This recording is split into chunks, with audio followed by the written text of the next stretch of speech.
Paz do Senhor, amados irmãos, mais uma quinta-feira que nós podemos estar juntos aqui através da tecnologia para juntos meditarmos na palavra de Deus. Quero deixar aqui o meu abraço, a minha saudação na paz do Senhor a todos os irmãos do Distrito Camaquã, da sede, nossa congregação sede, e estamos alegres, porque até aqui o Senhor tem nos ajudado, tem cuidado de nós e tem estado ao nosso lado. Nós queremos trazer uma palavra, continuando no tema que nós temos abordado com os irmãos, sobre marcos e memoriais.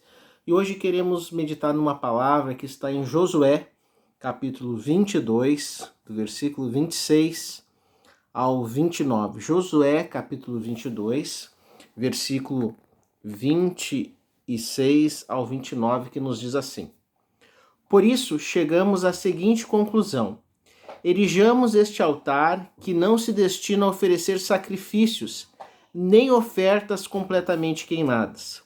Pelo contrário, queríamos que fosse um marco indelével entre nós e vós, e entre os nossos descendentes, depois de nós, como um testemunho perene de que prestamos culto a Yahvé com as nossas ofertas a serem completamente queimadas, com sacrifícios de animais e com ofertas de paz e comunhão na presença do Eterno. Sendo assim, os vossos filhos jamais poderão protestar contra os nossos, argumentando: vós não tendes relação alguma com o Senhor. Então imaginamos, se um dia isso vier a ocorrer, os nossos descendentes poderão alegar em sua defesa: vede a réplica do altar de Yahvé que os nossos antepassados edificaram, não para holocaustos ou sacrifícios, mas como testemunho concreto entre nós e vós. Portanto, longe de nós rebelar-nos contra o Senhor, nem jamais cogitamos deixar de seguir o Eterno, erguendo um altar para apresentar ofertas a serem completamente queimadas ou manjares de cereais, nem para oferecer sacrifícios de animais. Nunca faríamos outro altar além do altar do Senhor nosso Deus, que fica em frente do seu tabernáculo, a tenda do seu santuário. Até aí. Essa passagem, ela tem como pano de fundo, após a conquista da terra prometida, após a conquista de Canaã pelo povo de Israel, Josué, que era o líder que havia ficado no lugar de Moisés, ele faz e realiza a conquista da terra prometida, e ao final dessa conquista, a tribo de Ruben, meia tribo de Manassés e mais uma das tribos que tinham escolhido ter como posse as terras que ficavam além do Jordão, antes do Jordão, né? Eles são orientados por Josué. Josué agradece a eles pela dedicação, por terem pelejado em favor da nação de Israel, e diz para que eles voltassem agora e possuíssem de fato a terra que era deles, que havia sido dividida para eles. Então eles voltam para lá.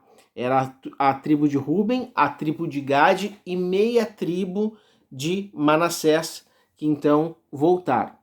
Então eles voltam para a sua terra abençoados pelo Senhor.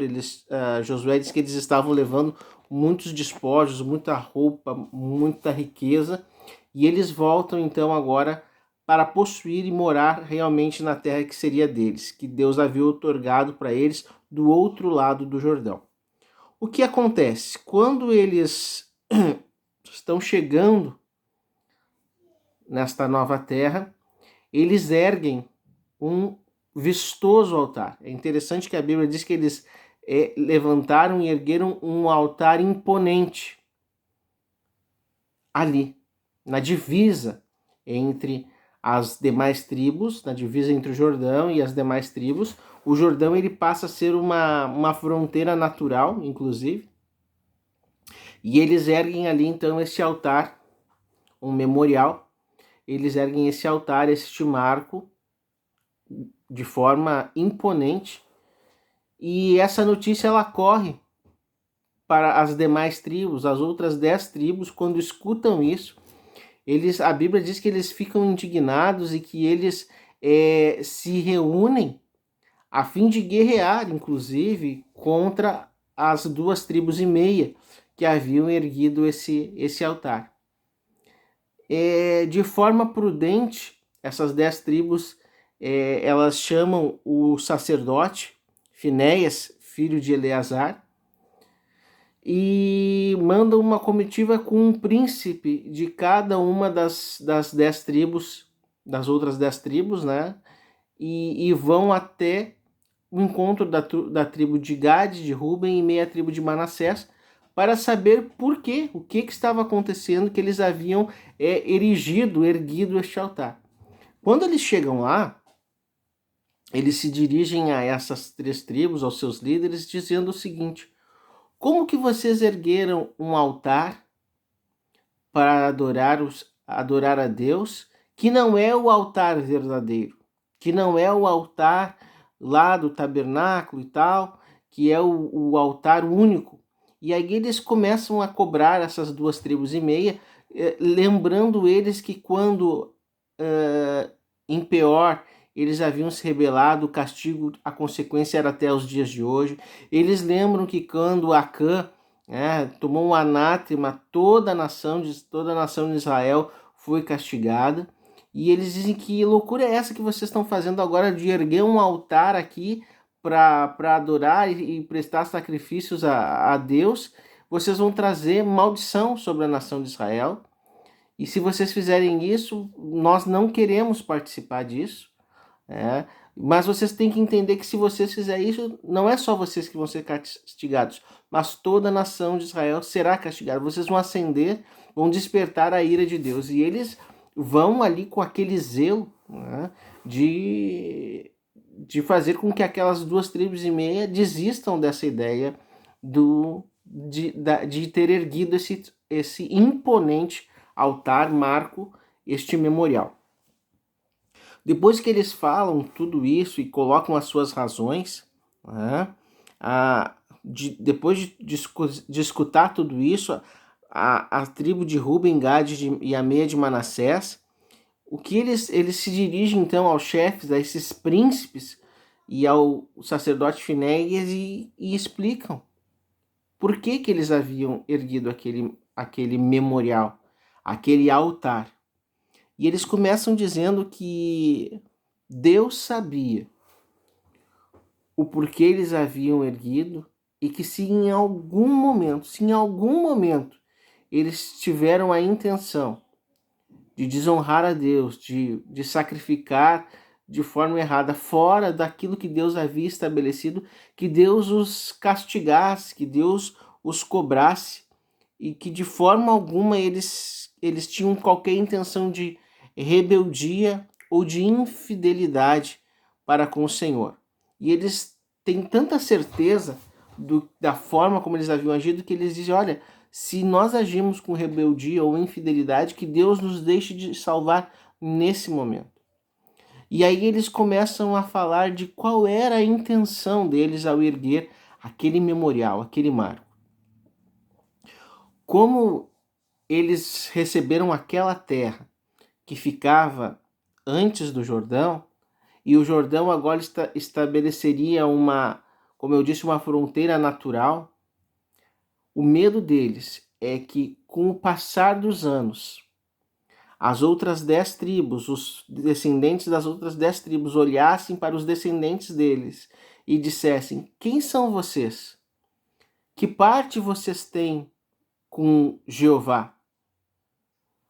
Porque no entendimento das tribos, a terra prometida era só o que estava além do Jordão, e não o que estava antes do Jordão. Mas eles escolheram aquela terra e pediram que aquela fosse a sua terra, que era coladinha ali com o dos seus irmãos, mas havia essa fronteira. E eles, com medo de que isso acontecesse, de que eles os seus descendentes não fossem reconhecidos como servos e servas de Deus, como homens e mulheres que adoravam o verdadeiro Deus de Israel, o verdadeiro Jeová, então eles erguem aquele imponente altar, aquele marco, como um memorial. E é interessante que para que ficasse como um marco, um registro para todas as 12 tribos, não apenas para eles, mas principalmente para as outras 10 tribos. Que quando olhassem para aquele altar, se lembrassem de quem e por que havia sido erigido. E eles continuam explicando que a intenção deles, eles chegaram a uma conclusão. Vamos erigir esse altar que não se destina a oferecer sacrifícios nem ofertas completamente queimadas. Pelo contrário, olhem o que eles queriam. Queríamos que fosse um marco indelével. O que é indelével? É algo que não se pode apagar. É algo que é perene. É algo que não pode ser destruído. É algo que jamais pode ser esquecido, apagado da memória. Esta é a intenção deles ao construírem, ao erguerem este marco, este memorial, este altar. Por quê? Porque como um testemunho perene de culto a Jeová. Também faria com que eles se lembrassem que eles só poderiam cultuar a Jeová, o verdadeiro Deus. É importante que nós venhamos entender o que Deus quer falar conosco nessa noite. Por mais que nós hoje estejamos distantes do nosso Deus, estejamos distantes da nossa pátria celestial, aleluia, louvado seja o nome do Senhor, e temos esperança de que lá chegaremos. Temos consciência que não existe mais a necessidade de sacrifícios humanos, de sacrifícios de animais. Mas nós jamais podemos esquecer que é necessário e que foi necessário o sacrifício de Jesus ali na cruz.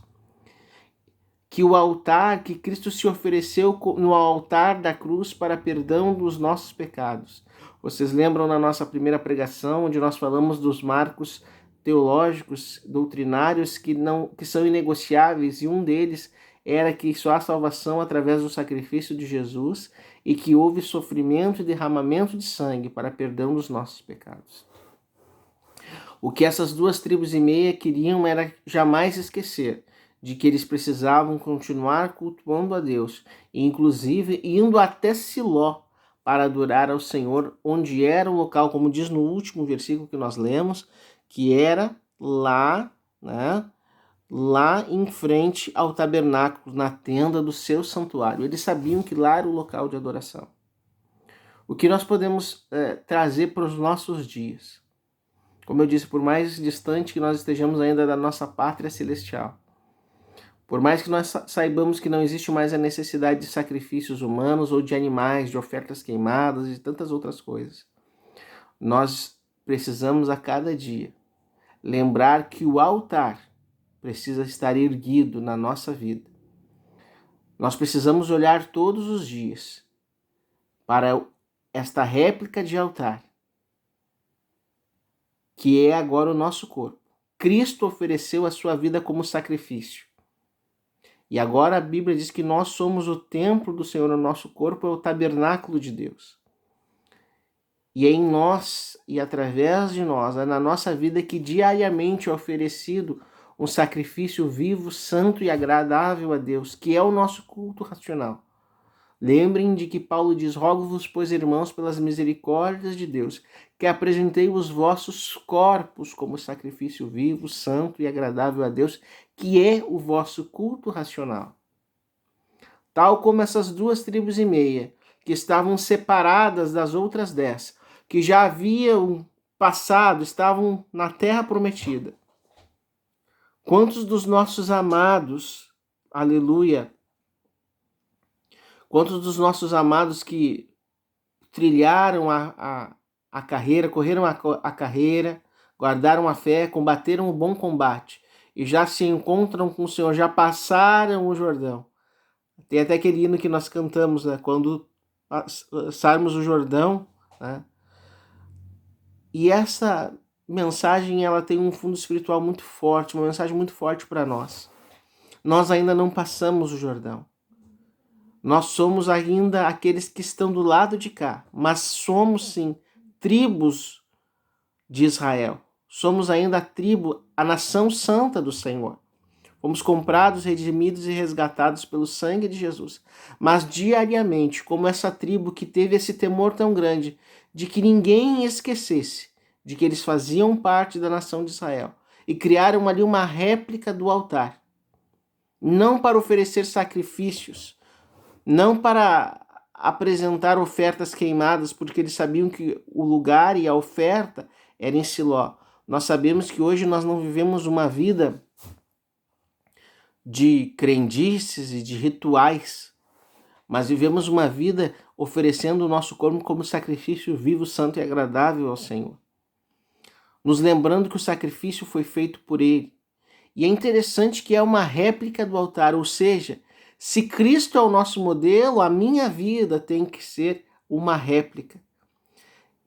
Todos que olhavam para aquele altar lembravam-se do altar de Siló, da tenda do tabernáculo, lugar onde realmente se sacrificava ao Senhor. Será que hoje as pessoas, quando olham para nós, enxergam Jesus? Enxergam e lembram do original? Nos veem como uma réplica? Como um altar? O que era um altar? Era o local onde as pessoas chegavam para oferecer a Deus um sacrifício, uma oferta. No altar havia comunhão. No altar havia a aceitação de Deus pela oferta que estava sendo oferecida sobre o altar. Será que hoje nós temos oferecido ao Senhor um sacrifício vivo, santo e agradável a Ele, que tem subido até as suas narinas como aroma suave, como incenso suave? Será que as pessoas olham para nós e dizem, através deste altar, eu posso aproximar-me de Deus? Porque somos uma réplica. A Bíblia diz, sede, pois, meus imitadores, como eu sou de Cristo. Louvado seja o nome do Senhor. Paulo diz, ele tem essa propriedade. Será que nós temos conduzido as pessoas a Cristo? Será que quando elas olham para nós, elas se lembram de Jesus? Quando elas olham para o altar da nossa vida, elas podem dizer, eu quero ser assim, porque este é um altar que é a réplica do verdadeiro altar, que foi oferecido em libação por nós. Aleluia! Eu quero ser uma réplica de Jesus. Ele sim é o sacrifício verdadeiro. Eles não iriam sacrificar, porque eles sabiam que o sacrifício verdadeiro era em Siló, na tenda da congregação. Você tem consciência disso? De que Jesus morreu por mim e por você e que pagou um alto preço e que o sacrifício dele é suficiente. A vida que agora eu vivo, o meu altar é para diariamente me lembrar do sacrifício de Jesus, do preço que ele pagou e de como eu preciso ser uma réplica, de como eu preciso ser parecido com ele. Esse altar, ele era um memorial entre as tribos. Esse altar, ele era um marco para aquelas tribos.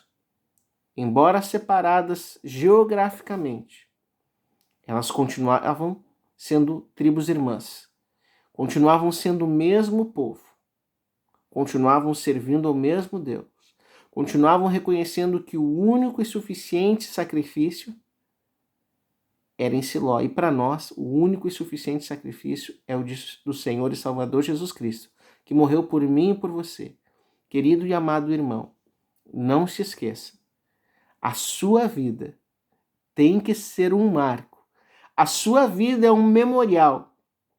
Nós participamos da ceia, fazemos isso até que ele venha, em memória dele. Em memória dele.